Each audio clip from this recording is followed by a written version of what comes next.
Good morning everyone. जैसे कि हम लास्ट क्लास में पढ़ रहे थे BCC। BCC की फुल फॉर्म क्या होती है? Body centred cubic crystal structure. Body centred crystal structure.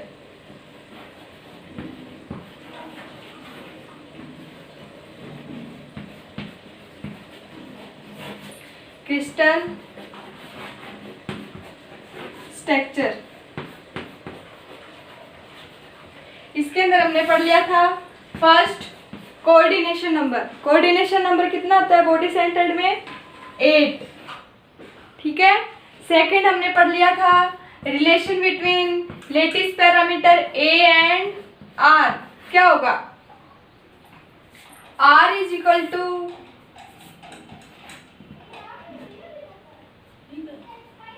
Under the root 3/4 A।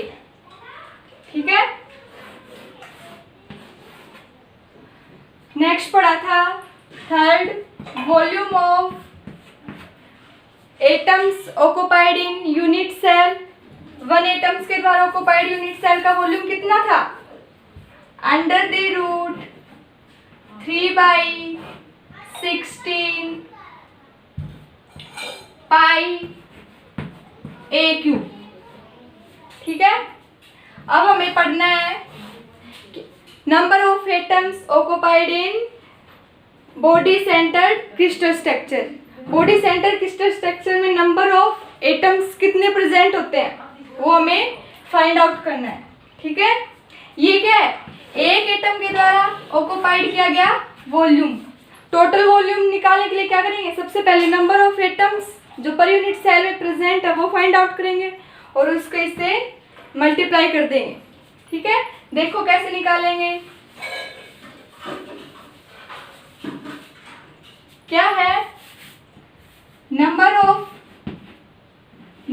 Of atoms per unit cell.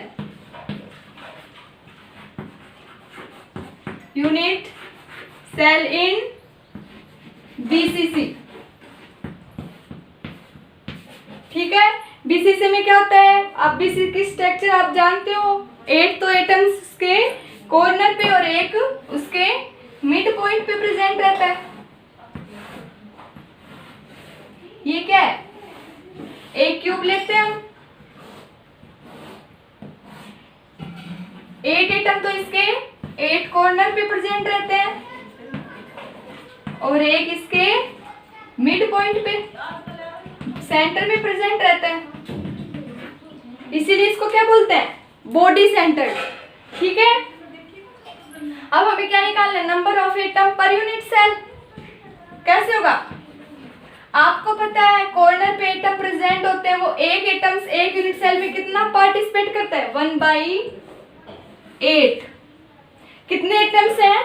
8 into 8।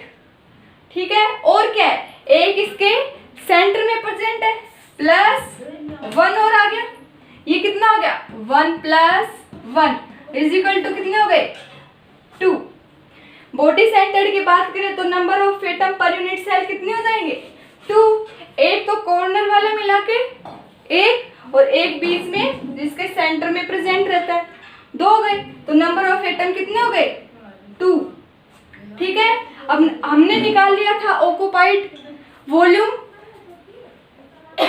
Bye atom in unit cell.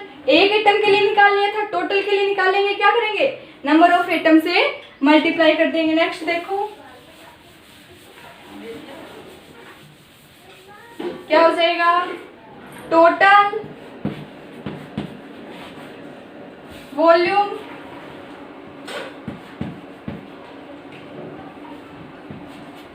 occupied by atoms in unit cell is equal to 2 into क्या हो जाएगा?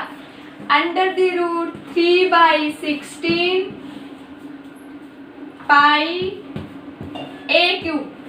2 cancel, क्या बचेगा? Under the root 8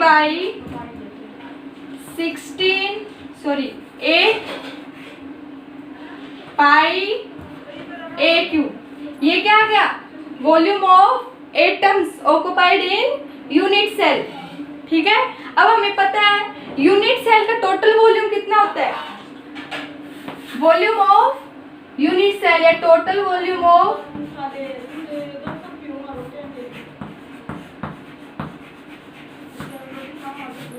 unit cell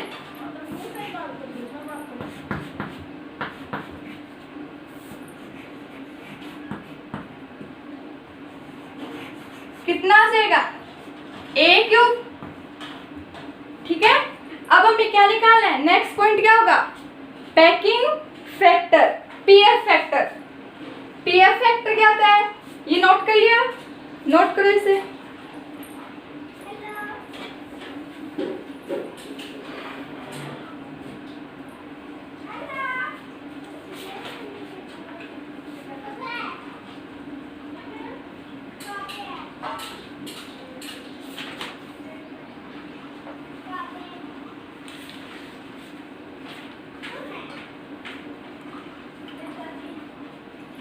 हो गया। Next है point क्या था? Packing factor. पीएफ, पीएफ क्या हो जाएगा? पीएफ क्या होता है? PF is ratio of volume of atom occupied in unit cell, total volume of atoms occupied in unit cell, this upon total volume of unit cell। ठीक है, total volume of atom in unit cell कितना है? आपने enter the root 3/8 into pi a cube. और total volume of unit cell कितना है? A cube. ठीक है, ए क्यूब से ए क्यूब क्या हो गया? कैंसिल, क्या बचेगा? Under the root 3/8 into pi. इसको सोल्व करेंगे तो कितनी वैल्यू आती है? 0.68। कितनी वैल्यू आती है? 0.68। बीसीसी का पैकिंग फैक्टर कितना आता है? 0.68। परसेंटेज में बात करें तो कितना आ जाएगा? 68%। पैकिंग फैक्टर क्या आ जाएगा? 68%। हमने सिंपल क्यूबिक का पैकिंग फैक्टर देखा था, कितना आया था? एससी का पैकिंग फैक्टर कितना आया था? 52%। तो ये किस टाइप की स्ट्रक्चर थी? Loosely packed structure. इसका पैकिंग फैक्टर कितना है? 68%। तो इससे तो क्या होगी? ये लूजली थी तो ये टाइटली बाउंड क्रिस्टल स्ट्रक्चर, क्योंकि इसके अंदर बॉन्ड क्या होगा? इसका पैकिंग फैक्टर ज्यादा है, मतलब इसके अंदर बॉन्डिंग एटम्स की क्या है? टाइट है। उनको तोड़ना क्या होता है? ज्यादा डिफिकल्ट है, एनर्जी की ज्यादा यूज होगी, इसलिए इसकी स्ट्रक्चर किस टाइप की होगी? Closely packed structure. लिखो, ये नोट कर लिया?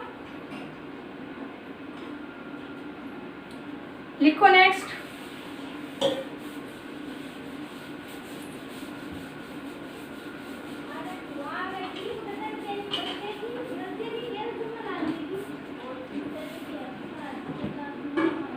The structure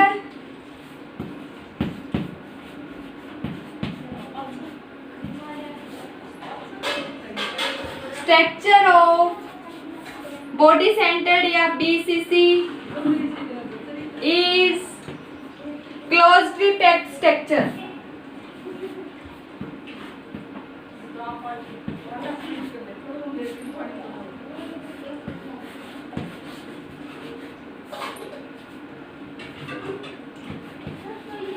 closely packed structure.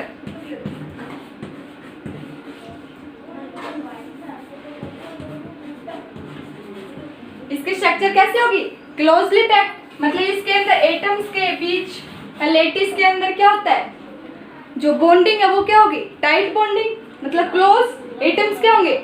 एक दूसरे के ज्यादा क्लोज रहेंगे तो उसको तोड़ना, उसको अलग करना क्या होता है? उतना ही डिफिकल्ट होगा। अगर इसका एग्जाम्पल देखें तो क्या हो जाएगा? बीसीसी का एग्जाम्पल क्या हो जाएगा?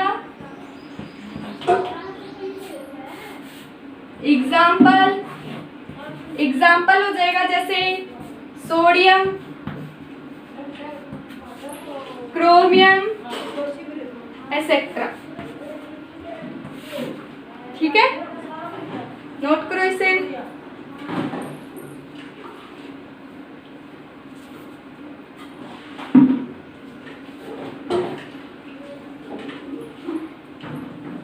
हमने बीसीसी पढ़ा है। बीसीसी में सबसे पहले हमने क्या पढ़ा?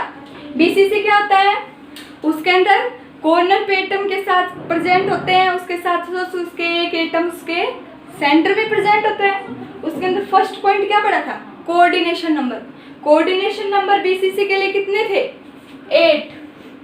कितने थे? 8। ठीक है। इसके अंदर number of atom per unit cell कितना था? 2। नंबर ऑफ एटम, एक यूनिट सेल में कितने एटम प्रेजेंट थे? 2। ठीक है। नेक्स्ट था इसके एटम्स की रेडियस और लेटिस पैरामीटर में क्या रिलेशन था? R is equal to under the root 3/4 into A। ये इसके एटम्स की रेडियस और लेटिस पैरामीटर की जो लेंथ है उसके अंदर रिलेशन। ठीक है। वॉल्यूम ऑफ यूनिट सेल कितना था? A³। ठीक है। अब total volume occupied by atom कितना फाइंड आउट हुआ? कितना हुआ था? Under the root 3/8 pi A³। और B6 का पैकिंग फैक्टर कितना फाइंड आउट हुआ? 68%। और इसके एग्जाम्पल क्या जाएंगे? सोडियम और क्रोमियम। ठीक है। और इसकी स्ट्रक्चर किस टाइप की हो जाएगी? Closely packed structure. इसके एटम्स के बीच की स्ट्रक्चर कैसे होगी? Closely packed structure. दो के बारे में हमने डिस्कस कर लिया, एक तो सिंपल क्यूबिक और एक बीसीसी। अब नेक्स्ट हेडिंग डालो, ये नोट हो गया। नेक्स्ट हेडिंग है face centred crystal structure. Third कौन सी हो जाएगी? थर्ड है फेस सेंटर्ड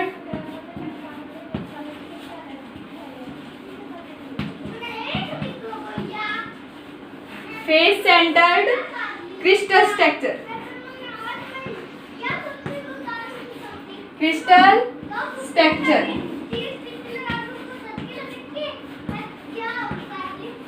शॉर्ट फॉर्म में लिखे तो क्या लिखेंगे? FCC। इसको क्या बोलेंगे? FCC, face centred crystal structure. जैसे इसके नाम से पता चल रहा है, फेस सेंटर्ड मतलब इसके अंदर एटम्स इसके फेस के ऊपर भी प्रेजेंट रहेंगे। एक क्यूबिक में कितने फेस होते हैं? 6 फेस। तो इसके कॉर्नर के साथ साथ उसके फेस पे भी एटम्स क्या रहेंगे? प्रेजेंट रहेंगे। जैसे ये क्यूब है,